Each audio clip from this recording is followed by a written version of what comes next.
Welcome my peeps, my peoples. Please like, comment, subscribe, share the video. It'd be greatly appreciated from the bottom of my heart. My peeps, my peoples. Peep Squad is in the building, baby. We're in the building, baby. We're going to the top, to the top, to the top, baby. So let's get into it. Let's talk about basketball wives and let's talk about Evelyn Lozada and Crawford.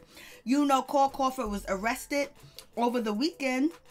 You know, basically it was a terrible situation. He was caught up and he was locked up for domestic violence. I was like, Lord have mercy, what's really going on with Crawford? He had a whole lot of situations going on within the past 2 months. I mean, it's been crazy, but he was arrested for felony domestic violence in Texas, stemming from a incident that happened in May where he allegedly choked his ex-girlfriend at gunpoint. Allegedly, his girlfriend is Gabby Jolie, and they share a daughter together. And so basically, he was arrested. He bonded out. You know, he bailed out and everything else like that. But he has denied any type of abuse. He has denied doing anything to his ex. And he said he did not choke her at gunpoint. He did not have a gun towards her in any way, shape, and form. He don't understand why this is happening.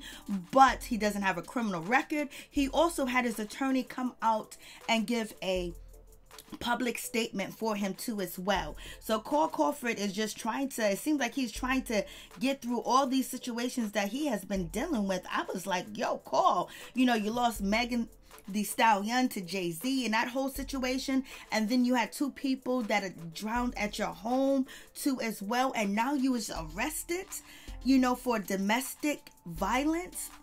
Felony domestic violence, not just domestic violence, but felony domestic violence. So it's been a crazy situation with Crawford. But we had Evelyn Lozada. She done stepped into the situation and she spoke some words. So let's check out Evelyn Lozada and what she had to say.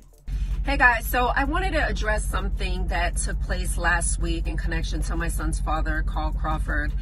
And initially I wasn't going to say anything. Initially I wasn't going to comment because I feel like a lot of the times when there is something going on in Carl's world, my name tends to get thrown in anything that he has going on. So I understand, you know, that there are some people that are always going to connect us together because I'm his ex-fiance and we were together.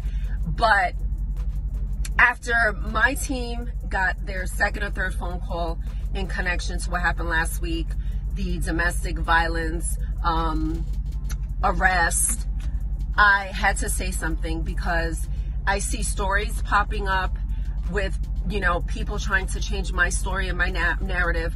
I've heard a reporter saying, oh, well, you know, can we get a comment from her? Didn't she say that Carl did the same to her? And I refuse to sit here and allow the world or anybody to change my story and my truth. So that's why I'm putting this video together. And let me just stress one thing. By no means am I trying to discredit anyone else's story. I know what that feels like. So that is not what I'm trying to do. I don't know what happened with the relationship before me. I don't know what happened with the relationship after me. I stay in my lane. I'm just talking about my personal experience because I was engaged to be married to this man. I was with him for 4 years. And for any blogger or reporter to try to switch up the story as to why we broke up, I think is disgusting.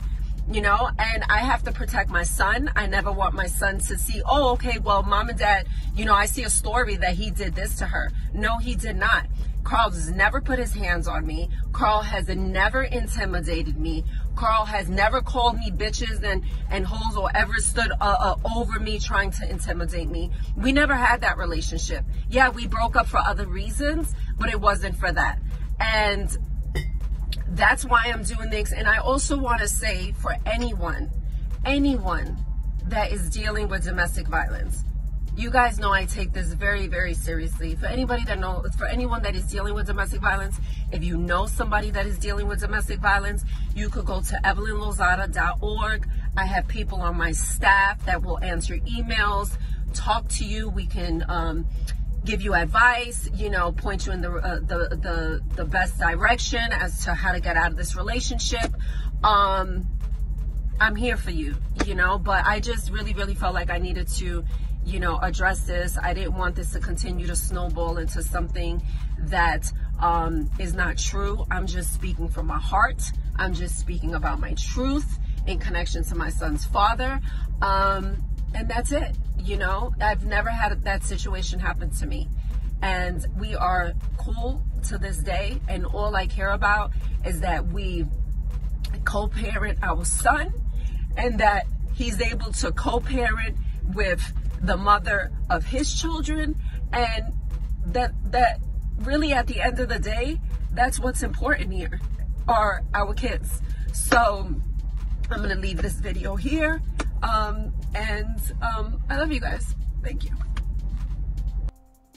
Wow. So, you know, Evelyn, and she done came out here and she tried to, you know, stick up and stand up for Crawford and basically announce to the world that he ain't never abused her. He ain't never did nothing wrong to her. You know, they had a, you know, good relationship until he decided to step out and get multiple women pregnant and cheat on her. And then on top of that, Crawford family did not want him to marry Evelyn Lozada, his auntie, and his family members, his business partners. None of them wanted him to marry Evelyn Lozada. They were totally against him marrying her and being with her. They did not like her, point blank, period.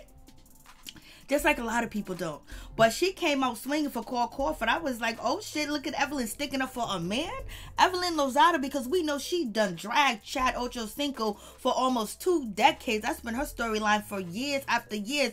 And the last Basketball Wives that premiered on TV, you know who was in there? Chad Ochocinco, you know, so he's been getting dragged for years, you know, with Evelyn Lozada. But oh no, when it came to Crawford, the baseball player, she done got out here and she started swinging. She need them child support checks. She need that money to come through. She don't need him to be locked up and his money goes here, his money goes there. She need his money to keep continually coming her way. Even though she have other businesses and other things going on, she still need that big chunk to come in too, because it's coronavirus out here and we haven't seen Basketball Wives, and they be on a hiatus for a little bit. A lot of the shows on VH1, you know, have been, you know, stagnant or on hold because of the coronavirus. But it was so surprising to see Evelyn Lozada come out here and speak up. But she also did promote, you know, her domestic violence website and everything else like that. You know, she got to plug the shit in. She don't want to plug the OG situation in, but she'll plug this situation in because it's more close to home, because it has to do with Crawford. And, you know, that's her baby daddy. And it's like, damn, what's really going on with Evelyn Lozada's situation? You got Evelyn Lozada, you know, with her son, you know, the baby father being arrested, Crawford for felony domestic violence too as well. Talking about he's carrying a gun. He done hit this woman. He done did this. He done did that. And basically sending menacing texts and the whole 9 yards. And that's the reason why Evelyn Lozada said that Crawford wasn't menacing to her. Because this woman, allegedly, Gabby Jolie, is claiming that she was receiving, you know, menacing text messages, threatening text messages too as well, because she done left Crawford and she found somebody else to blow that back out, and she didn't want Crawford to blow that back out no more. So whoever she was getting it blown out with, that's who she was rocking with, that's who she wanted to be with, and she didn't care if he was a millionaire or not. She was kind of through with Crawford allegedly. So therefore she met up with Crawford and had a little conversation with Crawford, and it definitely didn't go the way that she expected to go, allegedly, because this is Crawford's baby's mother, you know, and you know, her name is Gabby Jolie, and she has a child with, you know, Crawford and everything else like that. And she alleged that she had a meeting with Call. They were supposed to have a conversation. They were supposed to just talk. They were supposed to just talk about certain things and different things. But he came through with a semi-automatic, you know, put his hand and everything near her neck, almost choking her out in the whole 9 yards. And basically he almost like held her hostage in her own house. And then, you know, allegedly she said that Crawford hit her multiple times and she ended up almost passing out. But their daughter came in the room and distracted Crawford, and basically she was able to flee the scene and run from the scene. But she also alleged that there was a gun left at the scene, the gun that Crawford was allegedly carrying and everything else like that. So therefore we don't know if the gun is there or not.